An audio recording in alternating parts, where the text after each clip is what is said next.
اور تم سے ذوالقرنین کے بارے میں دریافت کرتے ہیں، کہہ دو کہ میں اس کا کسی قدر حال تمہیں پڑھ کر سناتا ہوں۔ ہم نے اس کو زمین میں بڑی دسترس دی تھی اور ہر طرح کا سامان عطا کیا تھا، تو اس نے سفر کا ایک سامان کیا، یہاں تک کہ جب سورج کے غروب ہونے کی جگہ پہنچا تو اسے ایسا پایا کہ کیچڑ کی ندی میں ڈوب رہا ہے، اور اس ندی کے پاس ایک قوم دیکھی۔ ہم نے کہا ذوالقرنین تم ان کو خواہ تکلیف دو خواہ ان کے بارے میں بھلائی اختیار کرو، دونوں باتوں کی تم کو قدرت ہے۔ ذوالقرنین نے کہا کہ جو کفر و بد کرداری سے ظلم کرے گا اسے ہم عذاب دیں گے، پھر جب وہ اپنے پروردگار کی طرف لوٹایا جائے گا تو وہ بھی اسے بڑا عذاب دے گا، اور جو ایمان لائے گا اور عمل نیک کرے گا اس کے لیے بہت اچھا بدلہ ہے، اور ہم اپنے معاملے میں اس پر کسی طرح کی سختی نہیں کریں گے بلکہ اس سے نرم بات کہیں گے۔ پھر اس نے ایک اور سامان سفر کا کیا، یہاں تک کہ سورج کے طلوع ہونے کے مقام پر پہنچا تو دیکھا کہ وہ ایسے لوگوں پر طلوع کرتا ہے جن کے لیے ہم نے سورج کے اس طرف کوئی اوٹ نہیں بنائی تھی۔ حقیقت الحال یوں تھی، اور جو کچھ اس کے پاس تھا ہم کو سب کی خبر تھی۔ پھر اس نے ایک اور سامان کیا، یہاں تک کہ دو دیواروں کے درمیان پہنچا تو دیکھا کہ ان کے اس طرف کچھ لوگ ہیں کہ بات کو سمجھ نہیں سکتے۔ ان لوگوں نے کہا کہ ذوالقرنین یاجوج اور ماجوج زمین میں فساد کرتے رہتے ہیں، بھلا ہم آپ کے لیے خرچ کا انتظام کر دیں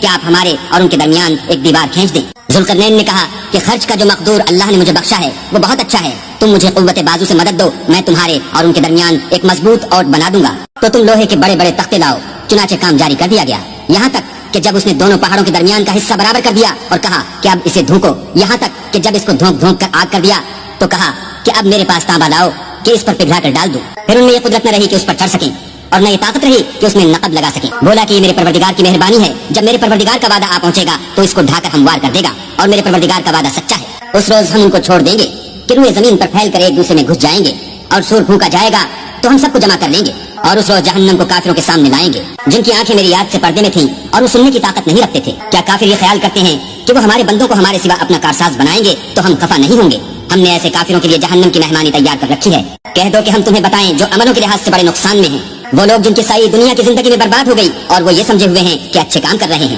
یہ وہ لوگ ہیں جنہوں نے اپنے پروردگار کی آیتوں اور اس کے سامنے جانے سے انکار کیا تو ان کے اعمال ضائع ہو گئے، اور ہم قیامت کے دن ان کے لیے کچھ بھی وزن قائم نہیں کریں گے۔ یہ ان کی سزا ہے یعنی جہنم، اس لیے کہ انہوں نے کفر کیا اور ہماری آیتوں اور ہمارے پیغمبروں کی ہنسی اڑائی۔ جو لوگ ایمان لائے اور عمل نیک کیے ان کے لیے بہشت کے باغ مہمانی ہوں گے، ہمیشہ ان میں رہیں گے اور وہاں سے مکان بدلنا نہ چاہیں گے۔ کہہ دو کہ اگر سمندر میرے پروردگار کی باتوں کے لکھنے کے لیے سیاہی ہو تو قبل اس کے کہ میرے پروردگار کی باتیں تمام ہوں سمندر ختم ہو جائے، اگرچہ ہم ویسا ہی اور اس کی مدد کو نہ آئیں۔ کہہ دو کہ میں تمہاری طرح کا ایک بشر ہوں، البتہ میری طرف وہی آتی ہے کہ تمہارا معبود وہی ایک معبود ہے۔ تو جو شخص اپنے پروردگار سے ملنے کی امید رکھے چاہیے کہ عمل نیک کرے اور اپنے پروردگار کی عبادت میں کسی کو شریک نہ بنائے۔